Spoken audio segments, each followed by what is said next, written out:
सृष्टि के कण-कण में, आदि और अनंत में एक ऐसा परम तत्व समाहित है जिसकी स्तुति से ही समस्त शुभ कार्यों का आरंभ होता है। वो है भगवान श्री गणेश। वे कार के साकार स्वरूप है, बुद्धि के अधिष्ठाता, विघ्नों के हरता और सिद्धियों के दाता। हर पूजा, हर यज्ञ, हर शुभ अनुष्ठान उनकी वंदना से ही पूर्णता को प्राप्त करता है। गणेश पुराण उन्हीं देवों के देव गजानन की अलौकिक लीलाओं, उनके जन्म, उनके पराक्रम और उनके परम पावन स्वरूप का विस्तृत वर्णन करता है। ये केवल कहानियों का संग्रह नहीं, अपितु जीवन के गूढ़ रहस्यों, धर्म के सिद्धांतों और भक्ति के अमृत का स्रोत है। ये गाथा उस समय से आरंभ होती है जब ब्रह्मांड अपनी प्रारंभिक अवस्था में था और देव, दानव, ऋषि मुनि अपने अपने कर्तव्यों में लीन थे। कैलाश पर्वत पर देवाधिदेव महादेव शिव और आदि शक्ति मां पार्वती आनंद पूर्वक निवास कर रहे थे। अध्याय 1, बाल गणेश का जन्म और गजमुख का रहस्य। कैलाश का वातावरण अत्यंत शांत और पवित्र था। मां पार्वती भगवान शिव के ध्यान में लीन रहने के कारण अक्सर अकेलापन महसूस करती थी। उनके मन में एक पुत्र की तीव्र अभिलाषा जागी जो उनका अपना हो, उनके आदेश का पालन करे और उन्हें कभी अकेला न छोड़े। एक दिन जब शिवजी तपस्या के लिए कैलाश से दूर गए हुए थे, मां पार्वती ने अपने शरीर के मैल और उपटन से एक सुंदर बालक का निर्माण किया। उन्होंने उसमें प्राण फूके और बालक अत्यंत तेजस्वी और आकर्षक रूप लेकर प्रकट हुआ। पार्वती ने उसे अपना पुत्र नाम दिया और बड़े स्नेह से उसे आदेश दिया कि वो स्नानघर के द्वार पर पहरा दे और किसी को भी अंदर आने की अनुमति न दे, चाहे कोई भी क्यों न हो। बालक ने अपनी माता का आदेश शिरोधार्य किया और पूरे मनोयोग से द्वार पर बैठ गया। कुछ समय बाद भगवान शिव अपनी तपस्या पूर्ण कर लौटे और अंदर जाने का प्रयत्न किया, किंतु बालक ने उन्हें रोक दिया। शिवजी ने उसे समझाने का प्रयत्न किया कि वे पार्वती के पति हैं, अंदर जाने का उनका अधिकार है, किंतु बालक ने अपनी माता के आदेश का उल्लंघन करने से इनकार कर दिया। शिवजी को क्रोध आ गया। उन्होंने अपने गणों को बालक को हटाने का आदेश दिया, परंतु बालक ने अपनी दैवीय शक्ति और वीरता से सभी गणों को परास्त कर दिया। नंदी, भृंगी और यहां तक कि विष्णु भी जब शिव के कहने पर आए तो उन्हें भी बालक के पराक्रम के सामने झुकना पड़ा। अंततः शिवजी स्वयं बालक से युद्ध करने आ गए। ये देव दानव युद्ध से भी भयंकर युद्ध था। जब बालक ने शिवजी के त्रिशूल को भी निष्प्रभावी कर दिया, तब शिव को क्रोध की पराकाष्ठा हो गई, बिना ये जाने कि वो उनका ही पुत्र है। भगवान शिव ने अपने त्रिशूल से उस बालक का शीश धड़ से अलग कर दिया। जब पार्वती को यह पता चला तो उनका हृदय विदीर्ण हो गया।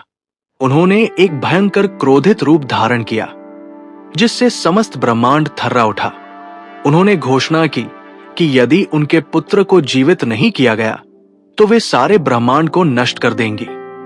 देवगण भयभीत हो गए और भगवान शिव से क्षमा याचना करने लगे। भगवान शिव ने पार्वती को शांत करने के लिए अपने गणों को आदेश दिया कि वे उत्तर दिशा की ओर जाएं और जो पहला प्राणी मिले उसका शीश काट कर लाएं, जिसका मुख उत्तर दिशा की ओर हो। गणों को एक हाथी का बच्चा मिला जिसका मुख उत्तर दिशा की ओर था। वे उसका शीश काट कर ले आए। भगवान शिव ने उस हाथी के शीश को बालक के धड़ पर स्थापित किया और अपनी दिव्य शक्ति से उसे पुनर्जीवित कर दिया। इस प्रकार बालक गजानन के रूप में पुनः जीवित हुआ। शिवजी ने उसे अपने पुत्र के रूप में स्वीकार किया और यह वरदान दिया कि आज से वो गणेश कहलाएगा, जिसका अर्थ है गणों का ईश, स्वामी। उन्होंने ये भी वरदान दिया कि किसी भी शुभ कार्य को आरंभ करने से पहले सर्वप्रथम गणेश की पूजा की जाएगी। जो ऐसा नहीं करेगा उसके कार्य में विघ्न पड़ेंगे। इसी कारण गणेश को विघ्नहर्ता और प्रथम पूज्य कहा जाने लगा। पार्वती का क्रोध शांत हुआ और समस्त देवगणों ने गणेश की जय जयकार की। अध्याय 2, मूषक वाहन और गजमुखासुर का वध। गजमुख प्राप्त करने के बाद भगवान गणेश का रूप अत्यंत अनूठा और प्रभावशाली हो गया था। एक बार की बात है, गजमुखासुर नामक एक अत्यंत शक्तिशाली राक्षस था। उसने भगवान शिव की कठोर तपस्या कर उनसे ये वरदान प्राप्त कर लिया था कि उसे किसी भी अस्त्र शस्त्र से नहीं मारा जा सकता। इस वरदान के मद में चूर होकर वो तीनों लोकों में हाहाकार मचाने लगा। देवों, ऋषियों और मनुष्यों पर उसका अत्याचार असहनीय हो गया। उसने स्वयं को विघ्नकर्ता घोषित कर दिया और सभी शुभ कार्यों में विघ्न डालने लगा। देवगण भगवान शिव और अन्य देवताओं के पास सहायता के लिए पहुंचे। भगवान शिव ने उन्हें बताया कि गजमुखासुर का वध केवल गणेश ही कर सकते हैं, क्योंकि गणेश का शरीर स्वयं उसका अस्त्र है। गणेश ने देवताओं की पुकार सुनी और गजमुखासुर का सामना करने निकल पड़े। युद्ध अत्यंत भयंकर था। गजमुखासुर अपने वरदान के कारण अजेय महसूस कर रहा था।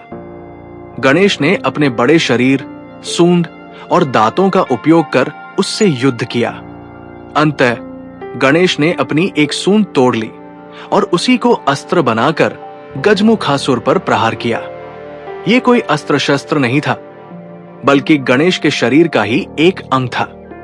इसलिए गजमुखासुर का वरदान निष्प्रभावी हो गया।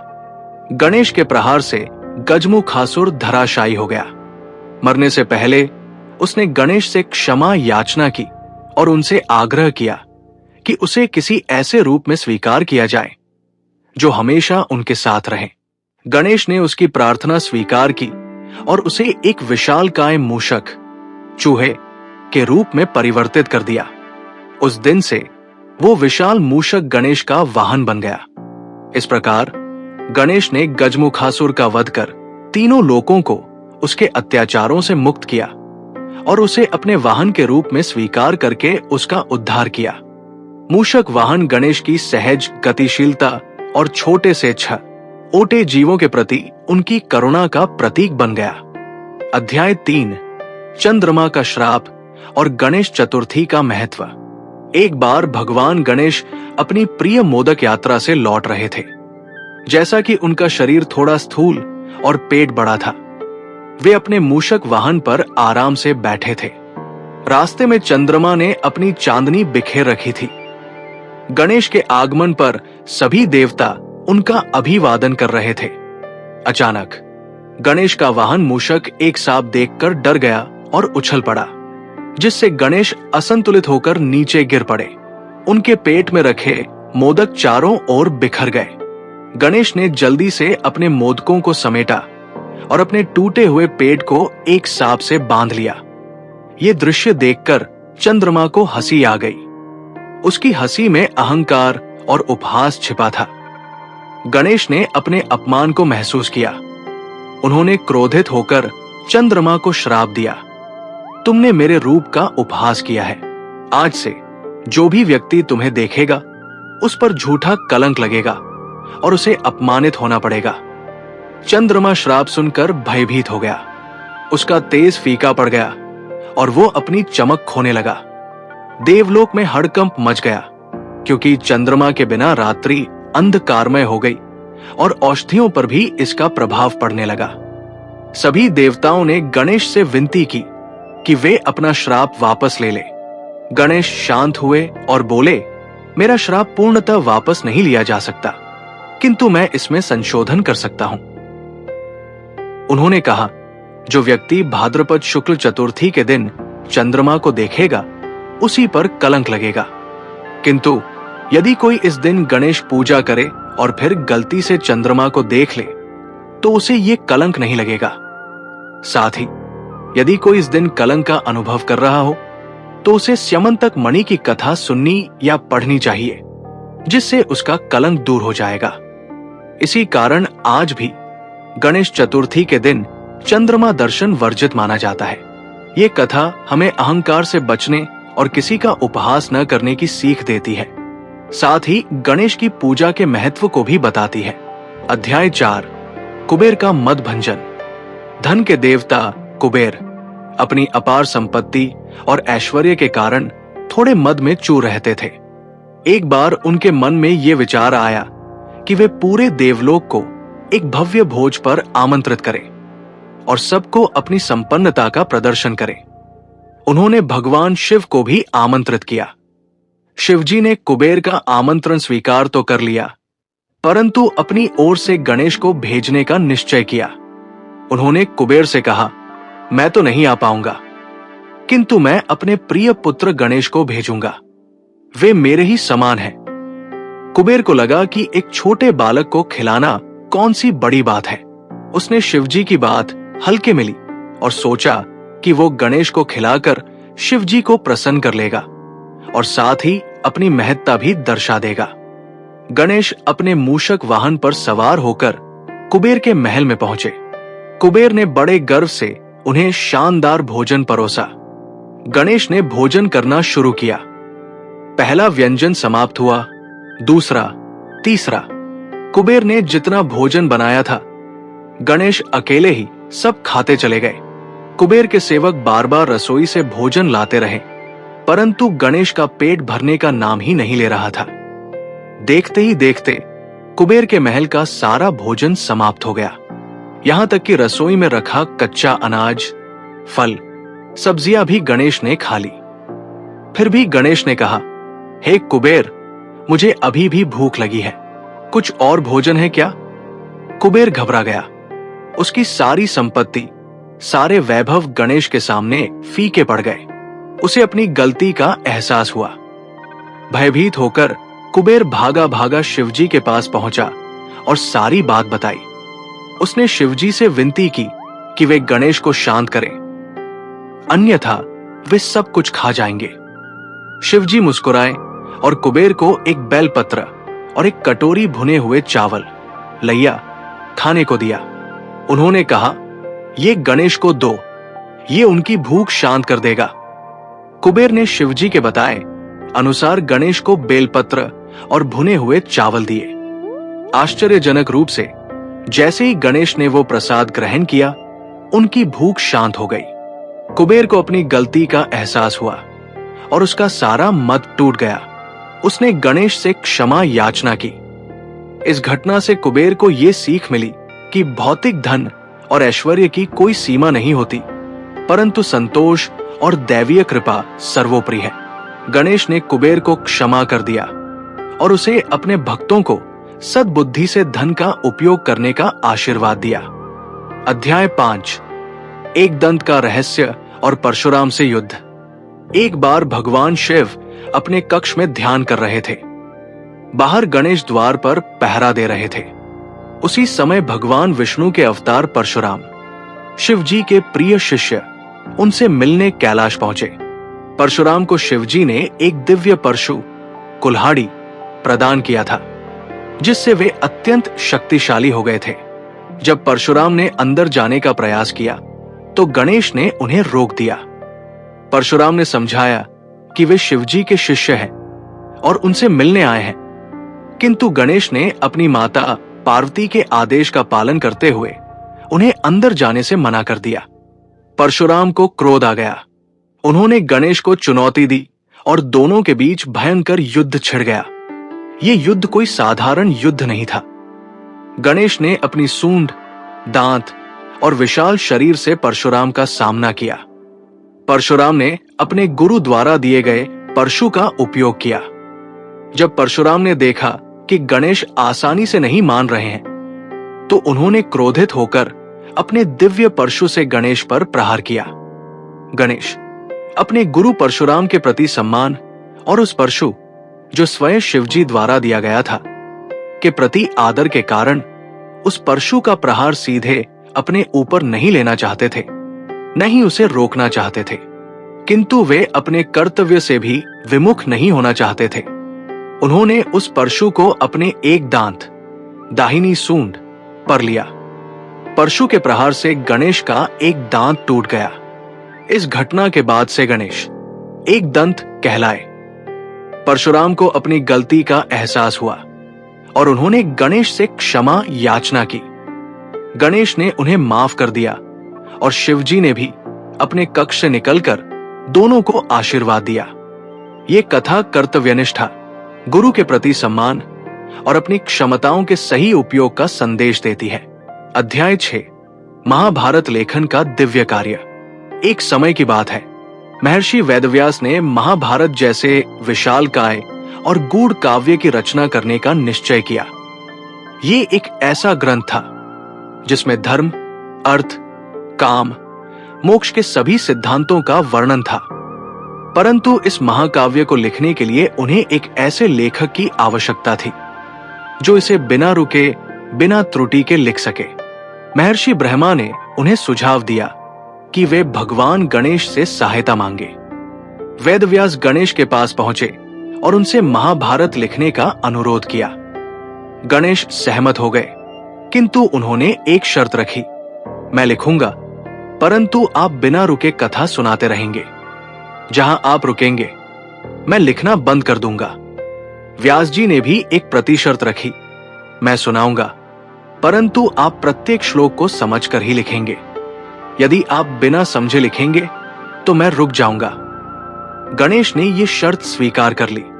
इस प्रकार वेदव्यास ने महाभारत का मौखिक रूप से वर्णन करना शुरू किया और गणेश ने उसे लिखना। जब गणेश का लेखन उपकरण, कलाम टूट गया तो उन्होंने बिना समय गवाए अपनी प्रतिज्ञा को निभाने के लिए अपना एक दांत तोड़ लिया और उसे कलम के रूप में उपयोग करना शुरू कर दिया। इसी कारण गणेश को एक दंत भी कहा जाता है। व्यास जी बीच बीच में कुछ ऐसे गूढ़ और जटिल श्लोक बोलते थे जिन्हें समझने में गणेश को थोड़ा समय लगता था। इस प्रकार व्यास जी को भी थोड़ा विश्राम मिल जाता था ताकि वे अपनी अगली पंक्तियों को तैयार कर सकें। ये दिव्य लेखन कार्य कई वर्षों तक चला और अंततः महाभारत जैसा विशाल ग्रंथ पूर्ण हुआ। ये कथा गणेश की बुद्धि, समर्पण, कर्तव्यनिष्ठा और त्याग का प्रतीक है। ये दर्शाती है कि ज्ञान का कार्य कितना पवित्र और महत्वपूर्ण है, जिसके लिए स्वयं भगवान ने भी इतनी महानता का प्रदर्शन किया। अध्याय 7, रिद्धि सिद्धि से विवाह और शुभ लाभ का आगमन। देवताओं को यह चिंता होने लगी कि भगवान गणेश अविवाहित क्यों हैं, जबकि वे सभी शुभ कार्यों के अधिष्ठाता हैं। उन्होंने ब्रह्मा जी से इस विषय पर विचार करने का अनुरोध किया। ब्रह्मा जी ने अपनी योगमाया से 2 सुंदर कन्याओं का निर्माण किया। एक का नाम रिद्धि, समृद्धि या वैभव, और दूसरी का नाम सिद्धि, सफलता या उपलब्धि रखा। ब्रह्मा जी ने इन दोनों कन्याओं को गणेश को समर्पित किया और उनसे विवाह करने का आग्रह किया। गणेश ने उनकी प्रार्थना स्वीकार की और रिद्धि तथा सिद्धि से विवाह किया। यह विवाह अत्यंत हर्षोल्लास के साथ संपन्न हुआ और समस्त देवलोक में आनंद छा गया। रिद्धि और सिद्धि से गणेश को 2 पुत्रों की प्राप्ति हुई। रिद्धि से शुभ, शुभता या कल्याण, और सिद्धि से लाभ, प्राप्ति या मुनाफा का जन्म हुआ। इस प्रकार गणेश ने एक पूर्ण गृहस्थ जीवन का भी उदाहरण प्रस्तुत किया। रिद्धि, सिद्धि, शुभ और लाभ, ये सभी गणेश के साथ पूजे जाते हैं।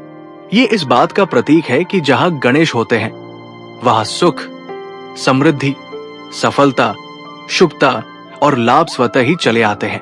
गणेश की पूजा से व्यक्ति को भौतिक और आध्यात्मिक दोनों प्रकार की सिद्धियां प्राप्त होती है। अध्याय 8, कार्तिकेय से प्रतिस्पर्धा, विश्व परिक्रमा। एक बार की बात है, भगवान शिव और माता पार्वती के दोनों पुत्रों गणेश और कार्तिकेय के बीच ये विवाद हो गया कि उनमें से कौन बड़ा है या किसे पहले विवाह करना चाहिए, कौन अधिक ज्ञानवान है। देवर्षि नारद ने इस विवाद को सुलझाने के लिए एक उपाय सुझाया। उन्होंने कहा कि जो कोई भी तीनों लोकों की परिक्रमा सबसे पहले करके वापस आएगा उसे ही श्रेष्ठ माना जाएगा और उसका ही विवाह पहले होगा, उसे ही प्रथम पूज्य का स्थान मिलेगा। कार्तिकेय अपने मयूर वाहन पर सवार होकर अपनी तीव्र गति और शक्ति पर गर्व करते हुए तुरंत विश्व परिक्रमा के लिए निकल पड़े। उन्होंने सोचा कि गणेश अपने बड़े शरीर और छोटे मूषक वाहन के कारण उनसे कभी जीत नहीं पाएंगे।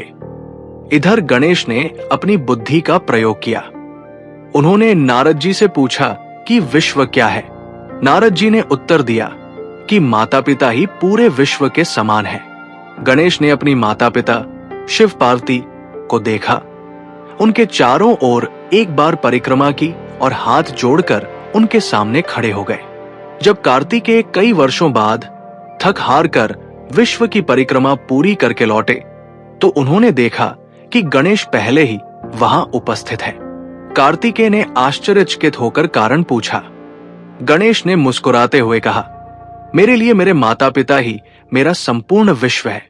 उनकी परिक्रमा करके मैंने तीनों लोकों की परिक्रमा पूर्ण कर ली है। ये सुनकर सभी देवता और स्वयं शिव पार्वती अत्यंत प्रसन्न हुए। उन्होंने गणेश की बुद्धि, विवेक और माता पिता के प्रति उनकी भक्ति की सराहना की। शिवजी ने घोषणा की कि गणेश ही श्रेष्ठ है और समस्त शुभ कार्यों में वही प्रथम पूज्य होंगे। इस घटना से गणेश को प्रथम पूज्य का स्थायी पद मिला और यह भी सिद्ध हुआ कि बुद्धि और भक्ति बल से अधिक महत्वपूर्ण है। अध्याय 9, स्यमंतक मणि की कथा, चंद्रमा के श्राप से मुक्ति। ये कथा भगवान कृष्ण से जुड़ी है, लेकिन गणेश पुराण में चंद्रमा के श्राप के संदर्भ में इसका विशेष उल्लेख है। एक बार सत्राजित नामक यादव राजा ने सूर्य देव की आराधना करके स्यमंतक नामक एक अद्भुत मणि प्राप्त की थी। ये मणि प्रतिदिन 8 भार सोना उत्पन्न करती थी और जहां ये रहती थी वहां कोई विपत्ति, अकाल या रोग नहीं आता था। सत्राजित ने अहंकारवश ये मणि भगवान कृष्ण को देने से इनकार कर दिया, जिन्होंने इसे लोकहित में रखने का सुझाव दिया था। एक दिन सत्राजित का भाई प्रसेन उस मणि को पहनकर शिकार के लिए गया, जिसे एक सिंह ने मार डाला। सिंह ने मणि को छीन लिया, किंतु उसी सिंह को जामवंत, जो रामायण काल से जीवित थे, ने मारकर मणि अपने पास रख ली और अपनी गुफा में अपने पुत्र को खेलने के लिए दे दी। जब प्रसेन वापस नहीं आया तो सत्राजित ने कृष्ण पर स्यमंतक मणि चुराने और प्रसेन की हत्या करने का आरोप लगा दिया। ये आरोप ऐसे समय लगा था जब कृष्ण ने गणेश चतुर्थी के दिन गलती से चंद्रमा को देख लिया था। इसी कारण उन पर यह झूठा कलंक लगा था। अपने ऊपर लगे कलंक को मिटाने के लिए कृष्ण ने स्यमंतक मणि की खोज शुरू की। वे प्रसेन के पच्चीनों का पीछा करते हुए जंगल में पहुंचे और वहां सिंह व जामवंत के बीच हुए युद्ध के निशान देखे। अंततः वे जामवंत की गुफा में पहुंचे, जहां उन्हें मणि मिल गई। जामवंत ने कृष्ण को चुनौती दी और दोनों के बीच 28 दिनों तक भयंकर युद्ध चला। जामवंत को तब एहसास हुआ कि कृष्ण कोई और नहीं बल्कि भगवान राम के ही अवतार हैं, जिनके लिए उन्होंने त्रेता युग में युद्ध किया था। जामवंत ने कृष्ण को स्यमंतक मणि वापस कर दी और अपनी पुत्री जामवंती का विवाह भी उनसे कर दिया।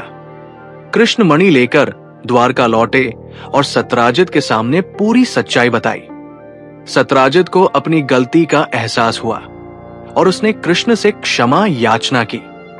उसने अपनी पुत्री सत्यभामा का विवाह भी कृष्ण से कर दिया और मणि उन्हें भेंट की, किंतु कृष्ण ने मणि को अस्वीकार कर दिया और उसे सत्राजित के पास ही रहने दिया। इस प्रकार कृष्ण पर लगा कलंक दूर हुआ। ये कथा गणेश चतुर्थी पर चंद्रमा देखने के श्राप और उससे मुक्ति पाने के उपाय, स्यमंतक मणि की कथा सुनना का महत्व बताती है। ये भी दर्शाती है कि सत्य हमेशा विजयी होता है और अहंकार व लोभ का परिणाम बुरा होता है। अध्याय 10, गणेश के विभिन्न अवतार और उनका महत्व।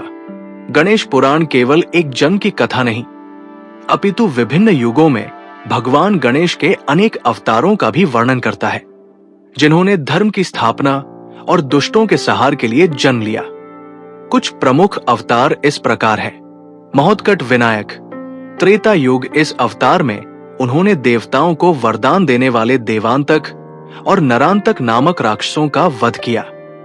मयूरेश्वर, कृता युग। इस अवतार में उन्होंने सिंदुरासुर नामक राक्षस का वध किया और मयूर को अपना वाहन बनाया, जिसे बाद में मयूरेश भी कहा जाने लगा।